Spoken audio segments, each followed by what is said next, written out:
Jæja, aftur rann ég út á tíma í glæru pakkanum númer 3, en það sem ég var að segja þar var að þegar við erum að breyta eins og með skipinu TR, þá er ekki upprunalega skráin sem breytist neitt, heldur í rauninni er útkoman birt á skjánum með breytingum.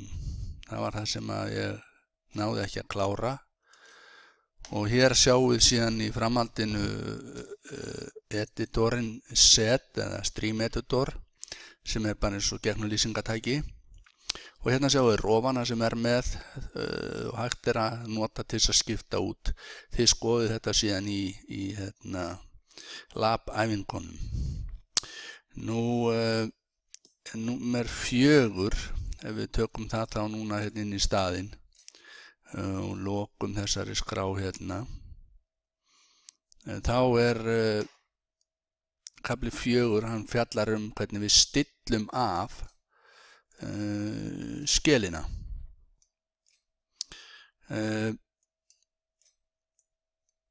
Stilla þetta svona svo þetta sjáist nú allt saman og reynum að ná að fara yfir. Það eru 15 glærur í þessum pakka, þannig að ég á nú að ná að fara yfir það á þessum 15 myndum. Ég er að nota nefnilega hugbúna sem er frýr á netinu og heitir Screencast-O-Matic. Þetta getið þið í rauninni gert sjálf ef ykkur langar. Hérna sjáum við vefsíðuna, Screencast-O-Matic, og þið downloadið þá niður svona upptökutæki og getið tekið þá upp skjáin ykkar. En það er, gallin er að það er bara 15 myndir sem við getum tekið upp. Þetta er sem fjórði kaflinn, stillingar skeljarinnar. Kafli 2, glæra 2 er þá sem sagt svona. Breyturnar í skelinni fjalla þá það að við getum búið til breytur með ákveðnum reglum. Breyta er eitthvað nafn sem geymir ákveðið gildi. Þetta er alveg sama í forritun. Ef þið til dæmis hafið eitthvað skoðað gagnatýpur og gagnategundir, þá er þetta alveg að sama og fylgir ákveðinu reglum. Breytan geymir grunnupplýsingar í kerfinu og einstök gögn í skelinni. Við getum haft áhrif á hegðun einstakra skipana. Til dæmis hérna er ég að búa til breytu sem heitir nafn og inni í þessari breytu er núna gildi Bergur. Svipað við pósthólfi, við erum með pósthólf og inn í pósthólfinu er annað umslag eða kassi eða eitthvað lítill pakki eða eitthvað slíkt. Það er bara misjafnt hvaða gildið er. Það getur líka verið tölur.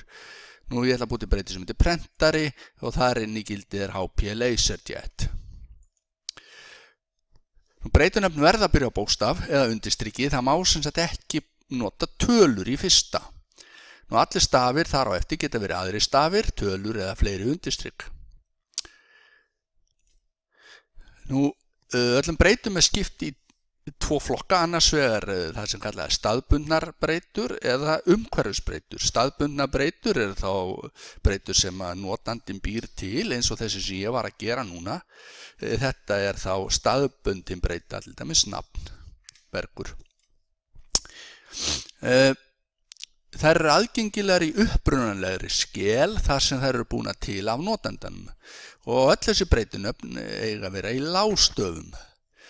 Umhverfisbreytur aftur á móti, þær eru aðgengilegar í öllum skipunum virkiðum í skelinni. Það er að segja að þær geta farið inn í alla skipanir og við getum nota þær, þurfum ekki að búa það til, þær eru þegar til og þær hafa ákveðið gildi sem er frátekið af kerfinu. Til dæmis breytan user sem er öll skrifuð með stórum staf, hún hefur gildið þá mitt nafn sem væri til dæmis á TJK. Það væri mitt nafn. Ef ég væri admin eða rótarstjóri þá væri gildið í user væri þá root. Þær eru allar í hástöfum og þær fylgja kerfinu frá byrjun. Við getum verið með path, við getum verið með term sem stendur fyrir terminal, userin sem við sjáum shell og svo framvegis. Og þið skoðið æfingarnar með þessu hvernig þetta virkar. Nú, hvaða breytur eru til? Hvernig sjáum við hvaða breytur eru til? Með því að gefa skipunina set, þá birtum við lista yfir alla breytur. Bæði þær breytur sem að kerfið er með og þær sem við sjálf búum til. Til þess að birta lista yfir umhverfisbreytur, þá notum við eina af eftirfarandi skipunum. Það er env. Envaf stendur fyrir environment. Við getum notað líka declare -x, það er rofin x, typeset -x, export -p og svo framvegis. Nú ef við ætlum að birta hvaða gildi er á bakvið, til dæmis opna pósthólfið og sjá hvað er inn í því, þá gerum við echo. Echo er líka skipun. Og hérna til dæmis setjum við dollaramerki, það er í rauninni promptið hjá okkur, við erum venjulegir notendur og við segjum þá echo og svo breyta. Dollaramerki fyrir framan er þá fyrir framan nafni á breytunni. Og dæmið er þá hér til dæmis echo path. Og þá fáum við gildið. Nú ef við ætlum að stilla af eða afstilla breytur, þá setjum við gildið beint á eftir nafnin á breytunni. Takk eftir í hér að við erum ekki með neitt bil. Það kemur sem að breyta, engin öndun, ekki neitt, bara sama sem merki, gildi. Þetta er aldrei öðruvísi heldur en er til dæmis í forritunarmálum, þar sem að þarf að vera bil. Til dæmis þetta er ógilt sem dæmi, það er að segja búa til svona bil. Nú ef við ætlum að búa til umhverfisbreytu, þá getum við keyrt hérna tvær skipanir. Við gerum fyrst breytuna, nafni til dæmis, eða bara tala, sama sem 4 eða eitthvað, og síðan notum við skipuna export. Við getum exportað breytunni þannig að það sé hægt að nota hana á milli skelja. Annars er hún bundin bara við sína skel. Við getum líka nota breytu sem skipun fyrirgefið sem heitir þá breyta saman sem gildi semikoma. Þetta mögum við líka gera. Við þurfum sem þetta ekki að vera með sikkora línuna eins og þessu tilfelli. Hérna er eins og við höfum bara ítt á enter. Eftir við höfum verið með þetta þá ítum við hérna á return takkan og þá fengjum við aftur dollarmerkið og myndum skrifa export breyta. En við getum sem þetta skert þetta í einni línu, einni skipanalínu. Nú til að afstilla breytu eða taka gildið af henni, það er að segja að við ætlum að hætta við, þá notum við unset og fríum þá í rauninni breytuna. Nú pathbreytan er dálítið sérstök. Við þurfum að vita slóðina að því sem við erum að vinna með og þegar við gefum skipunina path þá leitar hann að staðsetningu á skipuninni sem notandinn hefur gefið. Svo hægt sé að framkvæma skipunina. Segjum til dæmis að við búum til keyrsluskrá og setjum ýmsar skipanir þar inn í, þið lærið þetta seinna. En þá er ekkert nóg að setja nafn á þessari skipun. Við þurfum að setja rétta stillingar á þessa skipun og við komum að því seinna. Þið getur líka lesið ykkur betur til þetta, hvernig við myndum þá geta keyrt skipun sem ekki er til inn í pathinu. En sem sagt við getum ekki gert neitt nema pathið vísi á staðsetninguna þar sem efnið er sem við erum með. Nú við sjáum til dæmis að í þessari sýnidæmi hérna path er jafnt og $path nýmappa / slóð. Þetta er að segja okkur það að skráin sem við ætlum að keyra, sem heitir kannski slóð, hún er inn í möppinu nýmappa. Ef að pathið þangað er til, þá er hægt að keyra viðkomandi skrá.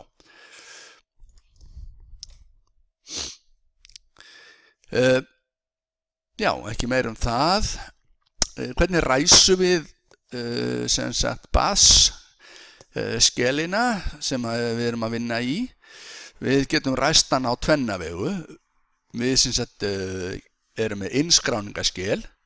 Þá opnum við þessa bassskel leðum við skráum okkur inn. Við hefum nú talað þetta áður í fyrri vídeóum. Nú, við getum líka verið með vinnuskel, það er þegar kjarnin ræsi sjálfkrafa nýja skel við keyrslu á forriti eða þegar notandi ræsi sjálfur skel með skipun.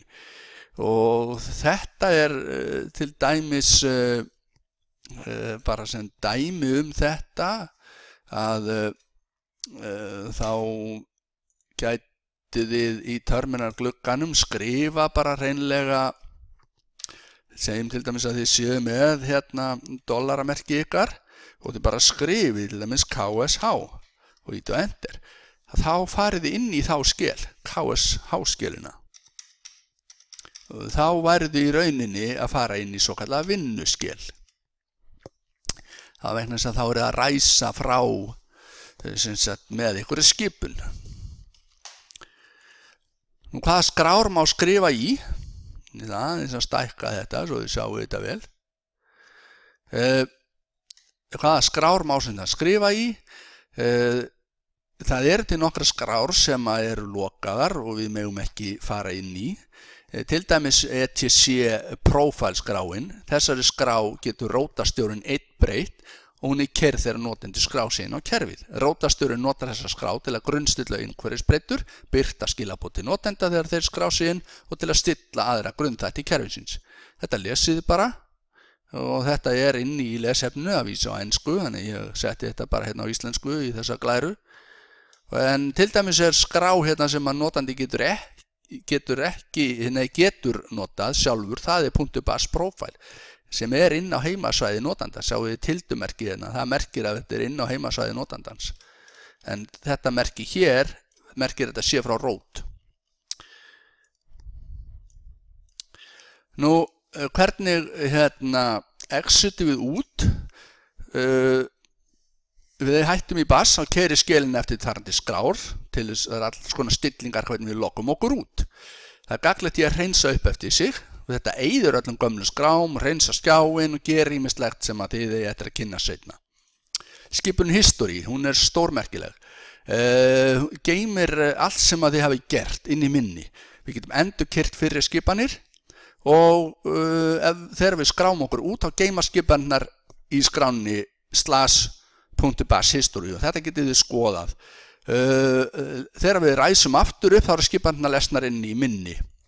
Þetta skoðið líka hvað lyklarnir merkja, þið getið notað örvalyklana upp og niður til að ná í fyrri skipanir, þið getið farið fram og aftur í línunni, upp á og endi á línu, svo hér getið eitt og virkumstaf og einni línu og bili og svo framvegis. Skipun history, hérna sjáum við til dæmis dæmi, ef ég skrifa skipun history hérna, þá kemur allt í hennu nummer 1 ls, CT-test, ls-l, history. Þannig að ég var að gera þessa 4 skipanir í ákveðinni röð. Algengi rofar með history-skipunin til dæmis -7, þá hreinsa ég listan allan bara, allt farið og ég get líka lesið skrána og skipt út fyrir virkaskrá og ég get líka búið til ákveðin history-lista með skipunin 2-v. Nú, við getum stjórnað í hvað hún geymir margar skipanir með hist file size, þá getum við sagt til hversu margar skipanir hægt að geyma í history-skránni. Hérna til dæmis automatist 500 skipanir, það nú ansi margar skipanir. Nú breytan hist size, segir til hversu margar skipanir geymdar í minninu. Hérna það 100, það að segja á milli sessjóna. Ég loka mig inn, ger eitthvað, loka mig út aftur, geymir hún bara 100 í minninu, en hérna voru hún að geyma 500 yfir allt saman, kannski yfir 2-3 mánuði. Nú breytan hist ignore, notið til að útiloka skipanir frá geymslu í history-listanum, til dæmis ykkur sem ég alltaf að nota, þá get ég gefið henni skipunum að ekki að nota þessar. Við ekki að halda utan það. Það eyðir bara tíman. Nú, þegar við að endurkeyra skipanir, þá notum við þetta örvalyklana, fyrir upp og niður, ég get farið 3 aftur á baka eitthvað, þá bara næ ég skipun nr. 3. Ef aftur á móti ég gerir 2 upprópunarmerki, þá endur tek ég seinustu skipun. Og ef ég gerir til dæmis upprópun -4, þá fyrir 4 skipanir aftur á baka og hún framkvæmd aftur.